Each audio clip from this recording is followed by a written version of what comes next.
आज हम बात करते हैं महाभारत के एक ऐसे योद्धा की जिसके सिर्फ एक अस्त्र के इस्तेमाल से पूरी पांडव सेना ने अपने अस्त्र त्याग दिए थे और नतमस्तक हो गए थे, जो कि भगवान शिव के वंशज है। इस योद्धा का नाम है अश्वत्थामा। अश्वत्थामा ऋषि भारद्वाज के पुत्र द्रोण व उनकी पत्नी कृपि के पुत्र थे।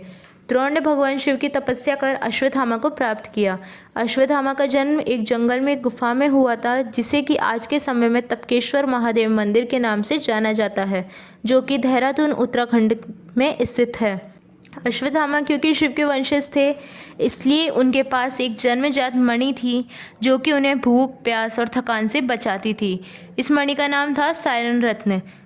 एक दिन की बात है, जब अश्वत्थामा छोटे बालक थे, तब उन्होंने कुछ ब्राह्मण पुत्रों को दूध पीता देख अपने पिता द्रोण से स्वयं के लिए भी दूध पीने की इच्छा जाहिर की। जब गुरु द्रोण इतने समृद्ध नहीं थे कि वे अपने पुत्र को दूध पिला सके, ने अश्वत्थामा को चावल के आटे से दूध बनाकर दिया।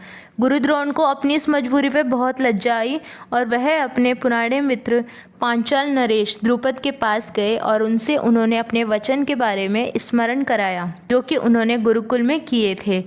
उन्होंने वचन दिया था कि वह दोनों साथ मिलकर पांचाल पर राज करेंगे, पर राजा द्रुपद ने इनकार कर दिया और द्रोण को बेइज्जत कर वापस भेज दिया। इस बात से क्रोधित होकर और अपनी आमदनी की तलाश में अपने साले कृपाचार्य की बात मानकर वह हस्तिनापुर में गए। वहाँ राजा धृतराष्ट्र ने उनसे प्रभावित होकर कौरवों और पांडवों की शिक्षा का कार्य उन्हें सौंपा। गुरुकुल में अश्वत्थामा भी इन सभी के साथ शिक्षा लेते थे। अश्वत्थामा दुर्योधन के बहुत अच्छे मित्र थे।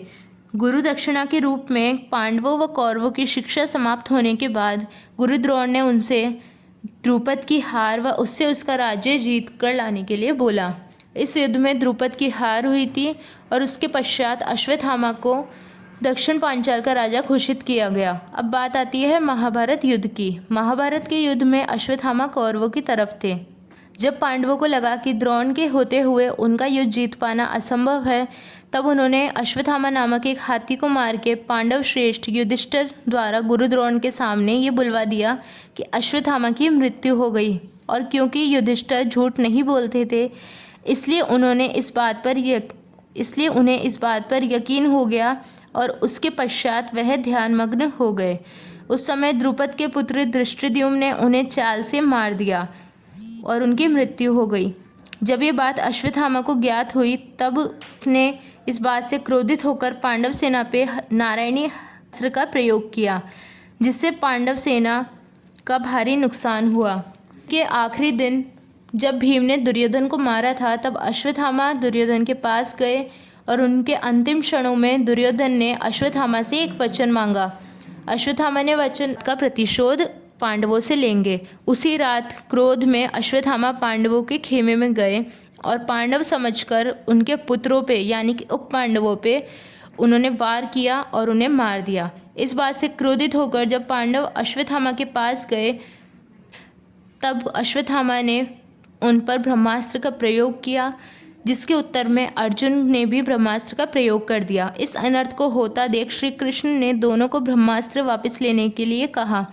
तब अर्जुन ने तो ब्रह्मास्त्र वापस ले लिया, परंतु अश्वत्थामा को ब्रह्मास्त्र वापस लेना नहीं आता था, इसलिए उसने ब्रह्मास्त्र का प्रयोग और उसकी दिशा बदलकर अर्जुन की गर्भवती पुत्रवधू अभिमन्यु की पत्नी की गर्भ पे लक्ष्य साध दिया। इस कुकर्म के कारण श्री कृष्ण ने अश्वत्थामा के मणि छीन ली और कलयुग के अंत उन्हें दर्द में रहने का श्राप दे दिया।